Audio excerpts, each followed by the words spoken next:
मी नेहमी सांगत असतो मित्रांनो, दूध व्यवसाय आपण कधीही पारदर्शक केला पाहिजे। बरेचसे दूध व्यावसायिक आपलं दूध ने-आण करण्यासाठी प्लॅस्टिकचं कॅन वापरत असतात।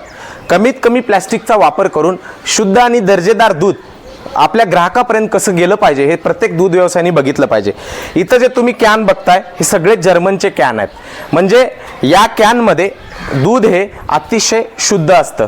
याला रोजच्या रोज धुतलं जातं आणि त्याचबरोबर धुवून हे ग्राहकापर्यंत पोहोचवलं जातं। हे तब्बल 40 लिटरचं कॅन आहे आणि धरायला याला दोन्हीकडून अशा प्रकारचे हँडल दिलेले आहेत। इथं तुम्ही अशा प्रकारे सोप्या पद्धतीने धरू शकता। कॅन ज्यावेळेस तुम्ही स्वच्छ धुवाल त्यानंतर अशा प्रकारे गाळणी लावायची आणि गाळणीच्या द्वारे आपण शुद्ध असं दूध यामध्ये गाळूनच मग भरायचं। भरल्याच्या नंतर त्याला असं व्यवस्थितरित्या एक झाकण दिलेलं आहे। झाकण असं या ठिकाणी हे फिट झालं अशा प्रकारे याला प्रेस करायचं, मग हे तुमचा कॅन तयार। असेच कॅन तुम्ही वापरले पाहिजे। प्लॅस्टिकचे कॅन वापरले पाहिजे की अशा जर्मनचे कॅन वापरले पाहिजे, याची मतांतर तुम्ही कमेंट बॉक्समध्ये नक्की सांगा मित्रांनो।